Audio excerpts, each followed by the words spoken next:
اللہ ولی الذین آمنوا یخرجہم من الظلمات الی النور. اللہ تعالیٰ ولی ہیں، دوست ہیں ایمان والوں کے، ان کو اندھیروں سے نکال کر نور کی طرف لے کے آتے ہیں، لائٹ کی طرف لے کے آتے ہیں. سورہ غافر آیت نمبر 7 فرشتوں کا کال نقل کیا گیا ہے کہ فرشتے اللہ تعالیٰ سے دعا کرتے ہیں کہ اے اللہ ایمان والوں کو بخش دے، ان کے لیے استغفار کرتے ہیں. فاغفر للذین تابوا واتبعوا سبیلک وقہم عذاب الجحیم. اے اللہ ان کو بخش دے اور ان کو جہنم کی آگ سے بچا لے. اور یہ بھی کہتے ہیں کہ اے اللہ نہ صرف ایمان والوں کو بچا لے بلکہ ومن صلح من آبائہم وازواجہم وذریاتہم، ایمان والوں کو بھی بخش دیں یا اللہ، اور ان کے پیرنٹس کو، ان کے اسپاؤزز کو، ہسبینڈز اینڈ وائفز، اور ان کے بچوں کو بھی بخش دیں.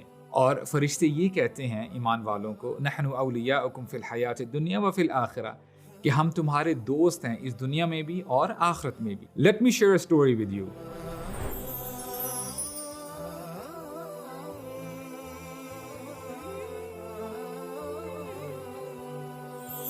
It's a true story and perhaps it's a strange one. پہلے ہی میں ڈسکلیمر دے دوں, we are not going to take out any Islamic ruling out of it. ہمارے بائکنگ ٹرپ جاتے رہتے ہیں ٹو دی ناردرن ایریاز, اور اسی طرح کی ہم ایک گیدرنگ میں بیٹھے تھے جہاں پہ ایک بھائی ہمارے ساتھ بیٹھے ہوئے تھے, and he was around 50 years of age and financially stable ماشاء اللہ. تو وہ اپنا واقعہ سناتے ہیں, کہتے ہیں کہ ایک دفعہ میں ایسے ہی ٹرپ پہ نکلا ہوا تھا اور I was sitting for a cup of coffee. تو ساتھ ہی میں دیکھتا کیا ہوں کہ ایک روم سے ایک جاپنیز نکلتے ہیں. He was a smart person. وہ جب ساتھ میں آ کے بیٹھ گئے, تھوڑی ہی دیر کے بعد ایک پاکستانی بھی باہر آتا ہے, and he was a healthy person. تو جیسے ہی وہ باہر آیا سیم روم سے, شیطان نے میرے اندر وسوسہ ڈالنا شروع کر دیا کہ کچھ نہ کچھ گڑبڑ ہے. تو آؤٹ آف کیوریوسٹی میں اس کے پاس گیا اور میں نے پوچھا کہ جی آپ کا کیا معاملہ ہے, what are you doing over here. تو جاپنیز نے بتایا کہ I am N I T engineer اور میں مدینہ میں سروسز پرووائڈ کرتا ہوں, اور یہ جو صاحب ہیں بیسکلی ہی از اے کانٹریکٹر, اور انہوں نے ہی مجھے ہائر کیا اور ہم وہاں پہ مدینہ میں ہمارا آنا جانا لگا رہتا ہے. تو کہتے ہیں جیسے ہی انہوں نے مجھے یہ بتایا میرا شیطان تو بھاگ گیا.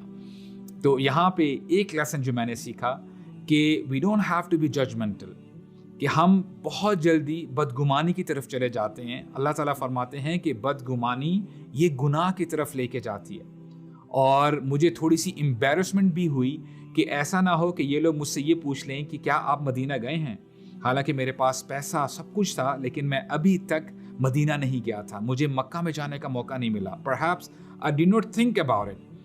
تو آخرکار انہوں نے پوچھ ہی لیا کہ آپ مدینہ گئے ہیں, تو مجھے جواب دینا پڑا کہ نہیں میں ابھی تک مدینہ نہیں گیا. تو اس قصے کے بعد میرے اندر احساس پیدا ہوا کہ I have to go to Makkah, I have to go to Medina for performing Umrah and Hajj. مدینہ جانے کے احساسات ابھی میرے دل میں چل ہی رہے تھے کہ کچھ دنوں کے بعد, چونکہ یہ پنجاب میں رہتے تھے, کہتے ہیں کہ مجھے اسلام آباد آنا پڑا اپنی گاڑی کی جو رجسٹریشن کارڈ ہے اس کو رینیو کروانے کے لیے. تو اس بار میں نے سوچا کہ میں اپنی گاڑی میں جانے کی بجائے بس میں جاتا ہوں. اور پھر یہ جب بس میں داخل ہوتے ہیں دیکھتے کیا ہیں کہ ان کی سیٹ کے پاس ایک بزرگ بیٹھے ہوئے ہیں. He was wearing white clothes, shining clothes, ان کی سفید داڑھی ہے, سفید ٹربن ہے, اور ان سے پرفیوم کی اسمیل بھی آ رہی ہے. تو میں جنرلی بیٹھ جاتا ہوں اور میں نے بک ریڈنگ سٹارٹ کر دی. اور جب ہم آدھے راستے پر پہنچے بھیڑا کی طرف, میں نکلتا ہوں, آئی ڈڈ سم شاپنگ, اور میرے ذہن میں خیال ہی نہیں رہا کہ میں تو بس میں آیا ہوں. اور جب میں نے باہر آ کے دیکھا بس واز ناٹ دیئر, اور بس دور جا کے کھڑی ہوئی ہے. تو پھر میں بھاگتا بھاگتا بس کی طرف جاتا ہوں اور دیکھتا کیا ہوں کہ ان بزرگ نے سب کو روک کے رکھا ہوا ہے کہ جی آپ نہیں جا سکتے, میرا ساتھی ابھی تک آیا نہیں ہے. تو میں نے آتے ہی ان بزرگ کا شکریہ ادا کیا, and we sat down and we started talking. اور پھر وہ بزرگ اپنے بارے میں بتاتے ہیں کہ جی میں مدینہ میں رہتا ہوں اور میں مسجد نبوی میں ایز اے کلینر کام کرتا ہوں, اور اپنا نام بھی بتاتے ہیں اور جہاں پہ وہ رہتے ہیں اس کا بھی نام بتایا. تو مجھے پھر تھوڑی سی امبیرسمنٹ ہونے لگی کہ ایسا نہ ہو کہ یہ بزرگ بھی مجھ سے پوچھ لیں کہ کیا آپ نے مدینہ وزٹ کیا ہے. تو آخرکار بزرگ پوچھ ہی لیتے ہیں, اور میں نے سر جھکا کر کہا کہ میں ابھی تک مدینہ نہیں جا پایا. تو ان بزرگ نے مجھے تسلی دی کہ تم بہت جلدی مدینہ جاؤ گے. اور میں پھر جب اترا بس سے وہ اپنے راستے پہ چلے گئے اور میں پھر اپنے کام کی طرف چلا گیا. اور جب میں کام کر کے واپس آیا شام کو, تو سرپرائزنگلی ہوا کیا کہ میرے فادر نے مجھے اپنے روم کی طرف بلایا، کہتے ہیں کہ بیٹا you have to pack up your bags, we are going for Umrah. اور میں بڑا سرپرائز ہوا کہ ابھی صبح ہی یہ واقعہ ہوا اور ابھی مجھے خوشخبری مل رہی ہے. اور پھر ہم ایونچولی مدینہ پہنچ ہی گئے، اور وہاں پہ جتنے لوگ تھے مسجد نبوی میں، میں نے ان سے پوچھنے کی کوشش کی ان بزرگ کے بارے میں، ان کا نام بھی بتایا، ان کی ڈسکرپشن بھی بتائی، لیکن انہوں نے مجھے کہا کہ ایسا بندہ، اس حلیے کا بندہ یہاں پہ نہیں رہتا.